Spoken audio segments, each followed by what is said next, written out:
Welcome to Let's Make Dinner, your audio library of amazing dinner recipes you can get on the table any night of the week. I'm your host, Susie Weinrich. Okay, I have some food trivia knowledge for you that I hope sometime you are in like a trivia situation and you'll be like, oh my gosh, I learned this fact on Let's Make Dinner. It's a great podcast. All right, you ready? Today we are making barbecue chicken sliders. And I knew I was going to come on here and talk about, obviously, sliders. And I thought, why are they called sliders? What does that even mean? Why aren't they called like minis or littles or cuties or something like that? So I got to researching. And the first thing that Google pulls up, I typed in, why are small burgers called sliders? And this random website comes up, interexchange.org. And they have an article about sliders. And here's what they say. The name originated in the 1940s when sailors in the Navy referred to mini burgers as sliders because of their extreme greasiness. In just one or two bites, the burgers would just slide right down. The slider was first created at White Castle, a popular American fast food chain. I have never eaten at White Castle, but I obviously know what that is. It's, those tiny little greasy burgers on the little white buns. Okay, so we're having sliders for dinner. Ours are not going to be greasy, and they are not going to be burgers. I feel like as soon as the sliders that became really popular in like the late 90s. Sliders were everywhere. You could get like a flight of sliders at a restaurant. But what we are making for dinner is barbecue chicken sliders. So let's get into this recipe. If you like a barbecue chicken pizza, then you are going to love this recipe.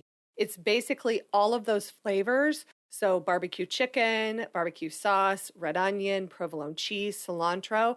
But instead of a pizza crust, you're serving it on, that smaller slider style bun. This dinner will be done in about 20 minutes. And this is also a great time to use leftover chicken or a rotisserie chicken. We love to get rotisserie chickens at Costco. I think they're under $6 still, and they are delicious.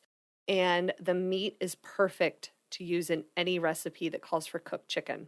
Before we get started making this recipe, I have a few different tips for you.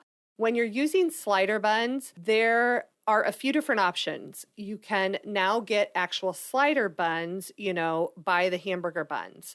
Or you can get kind of like a sheet of buns that would be more like dinner rolls that are all attached. Those are the ones I love to use. I love the King's Hawaiian savory butter rolls because they're all attached. You can literally slice the top buns from the bottom buns and keep them all attached until you're ready to serve. And then you can slice them up into individual sandwiches.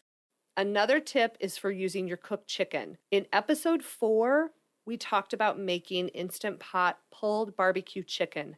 That would be a great recipe to use to make the chicken for these sandwiches. Or, like I said before, a rotisserie chicken or poached chicken. Poached chicken is a great way to make a pre-cooked chicken for this recipe. Now, the last tip that I have before we get started is dealing with your red onions. If you are like me, if you eat a raw onion, that flavor can stay with you in your mouth like for hours. And it can also tend to overpower the dish. What I always recommend when you're using raw onions is to slice them up and then either run them under cool water or soak them in a little cool water for like 5 minutes. And that actually washes away the enzyme that will stay in your mouth and have you tasting onions way longer than you want to. Let's get to making this recipe. So you want to preheat your oven to 350 degrees. And then you want to grab probably like a 9x13 casserole dish. Go ahead and slice your buns in half so that the top buns are removed from the bottom buns. Take that sheet of bottom buns and place it in the 9x13 pan. Then you want to mix about 2.5 to 3 cups of shredded cooked chicken with 1 cup of barbecue sauce. Then take all of that and spread it all across the bottom buns that are in your 9x13 dish, spreading it all the way to the edges. Then you're going to top it with some sliced red onions, some cilantro, and then top it with provolone cheese so that it covers the entire span of chicken. Even if you have to overlap a little bit, that's totally fine. You're going to place the top buns on the sliders, cover the pan with foil, and then bake it for 15 minutes. While that's baking, you're going to make this delicious garlicky butter deliciousness that's going to go over the top of the buns. So in the microwave, you melt together 2 tablespoons of salted butter, 1 large garlic clove that's well minced, and 1 tablespoon of parsley that is also minced. Give that a really good stir, and then you're going to remove your chicken sliders from the oven, take that foil off, and brush that butter mix all over the top of the buns. Pop it uncovered back in the oven for 5 minutes, and that's it. It's time to eat.